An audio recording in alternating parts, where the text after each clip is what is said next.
إن الحمد لله نحمده ونستعينه ونستغفره ونعوذ بالله من شرور أنفسنا وسيئات أعمالنا. من يهد الله فلا مضل له ومن يضلل فلا هادي له، وأشهد أن لا إله إلا الله وحده لا شريك له وأشهد أن محمدا عبده ورسوله يا أيها الذين آمنوا اتقوا الله حق تقاته ولا تموتن إلا وأنتم مسلمون أما بعد معاشر المسلمين وزمرة المؤمنين رحمكم الله. Kenyamanan yang ada, kemudahan yang kita rasakan dalam kehidupan sekarang, segala sarana informasi, sarana transportasi, semua yang mungkin belum pernah dirasakan oleh generasi-generasi terdahulu, kita dapat merasakannya. Tapi tahukah kita jemaah bahwa ternyata WHO mencatat di 2019 bahwa kira-kira ada 800.000 manusia yang mati bunuh diri karena depresi. Apa sebenarnya yang terjadi? Bukankah seharusnya kenyamanan itu membuat orang jadi tenang hidupnya? Berbagai sarana hiburan diberikan, sehingga dengan sekedar memegang HP-nya dia terhibur, tanpa harus keluar keringat, tanpa harus berjalan menempuh perjalanan yang panjang di atas kursinya, di atas ranjangnya, di atas mobil dan motornya, dia dapat merasakan hiburan itu.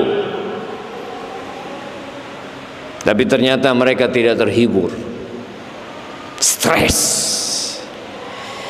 jiwanya terganggu, mentalnya sakit. Ahibati fillah, penyebabnya adalah karena kita kurang beriman. Kita nggak kenal dengan Allah yang menciptakan langit 7 lapis dan menciptakan bumi dengan segala isinya. Buat apa sebenarnya Allah menciptakan itu? Ketika seorang tahu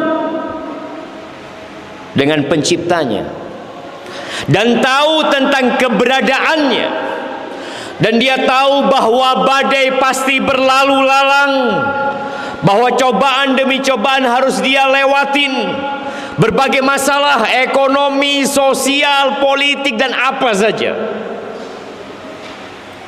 dia yakin bahwa kita nggak lama dalam kehidupan dunia ini. Allah mengatakan wa nabluukum bisyarri wal khairi fitnah wa ilaina turja'un. Kami memberikan ujian kepada kalian yang bentuknya kebaikan, kesenangan dan kesulitan serta keburukan. Fitnah, ujian buat kalian, dan kalian akan kembali kepada kita, kata Allah Azza wa Jalla. Berapa banyak mahasiswa yang mengakhiri hidupnya dengan bunuh diri karena skripsi tidak selesai. Beberapa waktu yang lalu, seorang tetangga membacok tetangganya sampai mati gara-gara sering ditanya kapan nikah, kapan kawin. Stres, depresi. Ya, tahun ini, bulan lalu, satu keluarga terjun dari apartemen, bapak, ibu bersama anak-anaknya. Kenapa? Bangkrut. Ahibati fillah, salah satu rukun Islam, dan itulah cara orang masuk ke dalam agama Islam, adalah asyhadu an la ilaha illallah wa asyhadu anna Muhammadar Rasulullah. Ketika seorang bersaksi bahwa Tuhannya adalah Allah, yang menciptakan dirinya adalah Allah, ada 8 miliar manusia, semua yang memberikan rizki kepada mereka adalah Allah, yang mengatur urusan mereka adalah Allah, binatang-binatang di lautan, ikan-ikan di sana, burung-burung di hutan, Allah yang memberikan makan kepada mereka. Maka orang akan tenang bahwa ternyata hidupnya ditanggung oleh Pencipta. Dia yakin bahwa seluruh umat manusia kalau berkelompok, bersatu padu untuk memberikan bahaya kepadanya, nggak akan bisa, kecuali Allah. Sekali lagi Allah. Begitu pula manfaat, nggak ada yang bisa memberikan manfaat kepada kita kecuali Allah Azza wa Jalla. Dan rukun iman salah satunya adalah beriman dengan takdir Allah Azza wa Jalla, yang baik dan yang buruk. Dulu ada sebuah ungkapan yang menyesatkan, yang mengatakan takdir itu kejam. Allah itu Ar-Rahmanir Rahim. Allah itu Maha Pengasih dan Maha Penyayang. Sebagian orang dikasih anak, sebagian orang nggak dikasih anak sama Allah. Sebagian orang ada sampai mati nggak nikah. Sebagian orang menikah dan ada yang bercerai. Ada yang sukses, ada yang bangkrut. Ada yang lulus, ada yang tidak lulus. Hadhil hayat. Ketika engkau beriman dan yakin bahwa semua ketentuan itu bermuasal dari Ar-Rahmanir Rahim, Al-Alim Al-Hakim, Al-Latiful Khabir, ala ya'lamu man khalaq wa huwa Al-Latiful Khabir, engkau akan tenang hidupmu. Ketika kau tahu la yukallifullahu nafsan illa wus'aha, Allah tidak memberikan beban kepada hamba di luar batas kemampuan dia. Kita yakin bahwa saya beban ini aku mampu menghadapinya. Dari mana engkau tahu mampu? Ya, kalau aku bersandar kepada diriku sendiri, aku nggak mampu. Tapi Allah yang maha kuasa dan maha besar, yang dia mengatakan la yukallifullahu nafsan illa wus'aha. Ya, pinjol. Berapa banyak orang yang berpikir pinjol solusi untuk masalah dia. Akhirnya dia gali lubang, tutup lubang, terakhir dia masuk ke lubang dengan cara bunuh diri. Tidak seperti itu, syabab. Ahibati fillah. Yang pertama, agar kita tidak depresi, agar kita tidak hidup dalam kegalauan, kecemasan, stres, adalah kembali kepada Allah Azza wa Jal, kembali kepada Pencipta. Maka kata Allah Azza wa Jal, wa basyiri sabirin. Sebelumnya Allah mengatakan wala nabluwannakum bisyai'in minal khauf. Kami benar-benar akan memberikan cobaan kepada kalian. Pasti ya, cobaan itu datang. Apa bentuk cobaan yang pertama? Bisyai'in minal khauf. Kecemasan, takut, khawatir, gimana nantinya, bagaimana nantinya, terus gimana, aku apa sikapku nanti. Ada rasa takut itu, dan kita merasakan walju. Ada sebagian yang ujiannya di ekonomi. Wa naqsim minal amwali wal anfusi wath thamarat. Ditinggal orang-orang yang dicintai. Gagal panen. Mau gimana kita? Kita hanya bisa menanam, kita merawat, tapi yang menentukan itu bisa dipanen atau tidak adalah Allah Azza wa Jalla. Ketika gagal panen, ketika bangkrut usahanya, ketika mati orang-orang yang dia cintai, wa basyiris sabirin, berikan kabar gembira kepada orang-orang yang menahan diri. Ya, sabar itu pahit, jemaah. Sabar itu membuat kita meneteskan air mata, menggenggam tangan kita, menahan diri untuk melakukan tindakan-tindakan yang dimurkai Sang Pencipta. Kita tahan, pahit. Wa basyiris sabirin berikan kabar gembira buat mereka. Siapa sih mereka? Lihat, ternyata obat depresi yang pertama adalah kembali kepada Allah. Orang sabar itu apa yang dia ucapkan? Inna lillah wa inna ilaihi raji'un. Kami itu milik Allah. Dia sadar dia bukan siapa-siapa. Dia mengakui dia tidak memiliki apa-apa. Dia milik Allah Azza wa Jalla. Rumah, kendaraan, usaha, bahkan nyawa dan raganya lillah. Dia milik Allah Azza wa Jalla. Wa inna ilaihi raji'un. Dan sesungguhnya kami akan kembali kepada Allah Azza wa Jalla. Jangan kembali kepada makhluk. Jangan bersandar kepada hamba sesama hamba denganmu. Kita tahu kisah Nabi Yaqub alaihi salam, bagaimana beliau kehilangan anak yang paling dia cinta. Apa kata beliau? Innama ashku bathi wa huzni ila Allah. Aku nih mengadu, mengeluh, curhat hanya sama Allah Azza wa Jalla. Sama Allah jemaah. Sebagian berpikir kalau dia curhat sama orang tuanya bisa membantu dia. Boleh jadi dia bikin depresi orang tuanya. Dia bikin stres keluarganya. Tapi ketika seorang mengadukan kepada pencipta, dia tahu yang bisa menyelesaikan hanya Allah. Dia yakin innama amruhu idza arada syai'an ay yaqula lahu kun.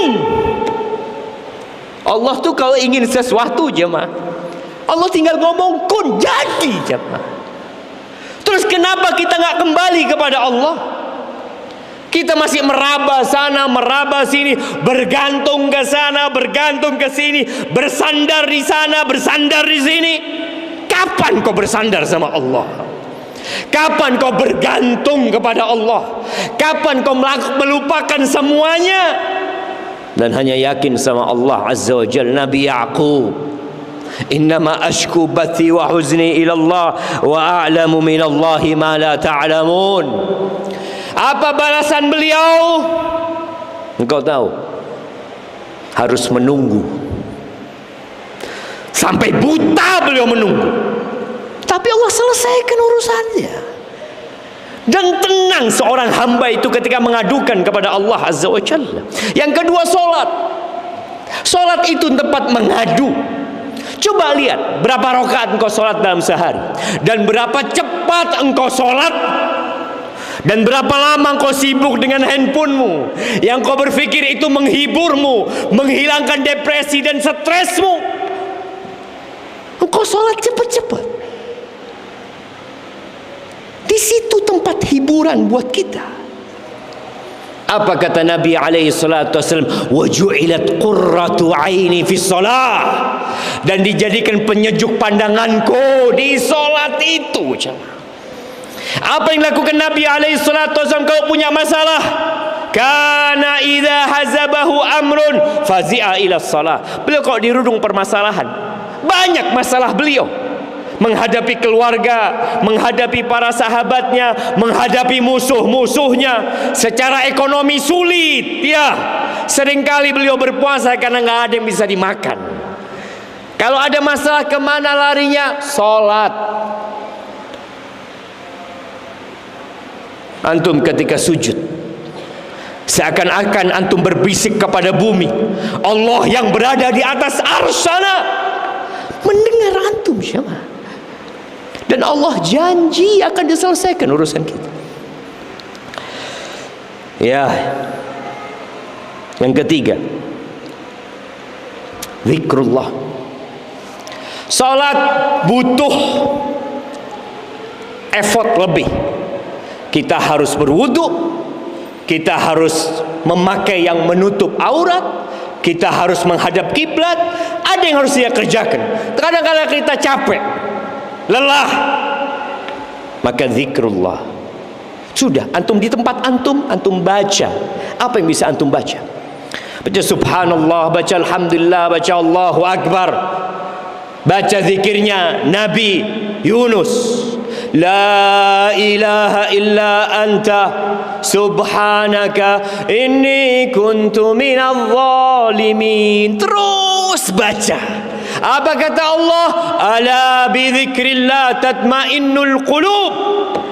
Hati jadi tenang dan damai itu karena zikir, mengingat Allah Azza wa Jalla. Tapi kalau kita ingat sama manusia, apa kata manusia nantinya? Gimana kalau akan ditanya sama manusia? Manusia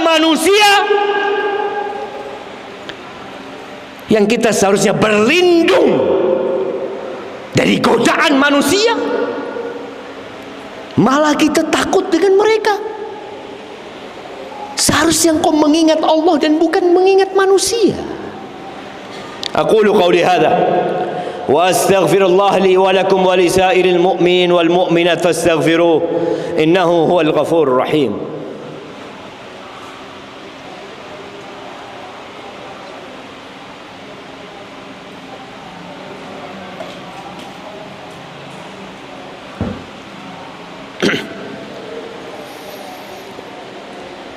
Alhamdulillah wa kafa, wassalatu wassalamu ala nabiyil mustafa sayyidina wa maulana wa syafi'ina Muhammad wa ala alihi wa ashabihi wa man iqtafa. Amma ba'd.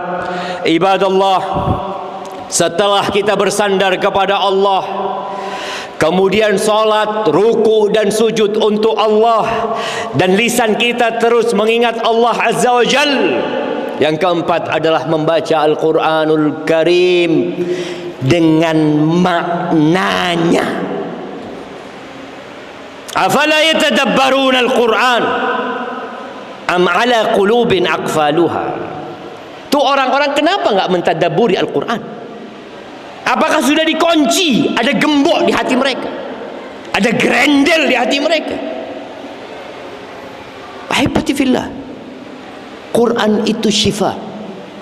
Wa nunazzilu minal Qur'ani ma huwa syifaun wa rahmah. Quran itu syifa, penyembuh. Ketika orang depresi, dia berangkat ke psikiater, dia berangkat ke dokter, dikasih obat ini itu macam-macam, dia beli, sembuh, ya berkurang. Quran yang syifa nggak dibaca. Baca sama artinya. Nggak perlu terburu-buru dikejar untuk menghatamkan. Baca sama artinya. Sembuh. Bagaimana orang-orang kafir yang hatinya seperti batu, dibacakan kepada mereka Al-Quran jadi lembut. Hati itu bisa jadi lembut, jamaah. Maka tolong, kemarin Ramadan kita hatam Quran, sekarang mulai kita tinggalkan Al-Quran. Dan yang kelima adalah bersungguh-sungguh berdoa memohon kepada Allah Azza wa Jalla. Allah mengatakan ud'uni astajib lakum. Kalau yang pertama bersandar dengan hatinya, bahwa dia tidak meminta, memohon kecuali kepada pencipta. Yang terakhir, dia angkat tangan, dia bersimpuh, dia memanggil nama Allah Azza wa Jal. Nabi kita Muhammad alaihi salatu wassalam ketika perang Badar, dia tahu 300 belasan orang harus menghadapi 1000 pasukan dengan senjata lengkap, dan secara logika kalah. Maka beliau angkat tangan sampai selendangnya jatuh. Beliau semalaman sholat di malam Jumat tanggal 17 Ramadan tahun 2 Hijriah. Beliau angkat tangan mengatakan, Allahumma anjiz ma wa'attani, Allahumma anjiz li ma wa'attani, Allahumma atini ma wa'attani, Allahumma intuhlik hadhihi al-isabah. Ya Allah, kalau sahabat-sahabatku kalah hari ini, kalau mereka terbunuh hari ini, Engkau gak bakal disembah lagi di muka bumi ini, ya Allah. Minta sungguh-sungguh sama Allah. Sampai jatuh selendang beliau. Datang Abu Bakar dari belakang, dipeluk Rasul sallallahu alaihi wasallam. Abu Bakar mengatakan, "Innallaha munjizu wa'dahu ya Rasulullah." Allah akan tepati janjinya ya Rasulullah. Iya, Allah enggak pernah ingkar janji. Tapi seberapa kesungguhan kita minta sama Allah Azza wa Jalla? Kita kena mintanya santai. Minta dengan sungguh-sungguh. Apapun masalahmu, enggak ada yang mustahil buat Allah. Tak ada semua. Ahibati fillah, hari ini hari Jumat, perbanyak salawat buat Nabi alaihi salatu wassalam. Dan di akhir Jumat ada waktu mustajab untuk berdoa. Berdoalah dengan sungguh-sungguh. Angkat tangan, yakin bahwa Allah akan mengabulkan. Dan Allah tidak mengabulkan doa dari hati yang lalai dan terlena. Innallaha wa malaikatahu yusalluna 'alan nabi ya ayyuhalladzina amanu sallu 'alaihi wa sallimu taslima. Allahumma salli wa sallim wa zid wa barik wa an'im ala abdika wa rasulika sayyidina wa habibina wa maulana Muhammad wa ala alihi wa ashabihi ajma'in. Allahumma ighfir lil mu'minina wal mu'minat wal muslimina wal muslimat الأحياء منهم والأموات إنك سميع قريب مجيب الدعوات. اللهم منزل الكتاب مجري السحاب هازم الأحزاب اهزم أعداءك أعداء الدين يا رب العالمين. اللهم انصر إخواننا المستضعفين في غزة. اللهم انصرهم يا رب العالمين. إنك قوي متين. اللهم إنك أمرتنا بالدعاء ووعدتنا بالإجابة. اللهم هذا الدعاء ومنك الإجابة وهذا الجهد وعليك التكلان. وصلى الله على سيدنا محمد وعلى آله وصحبه وسلم. أقم الصلاة.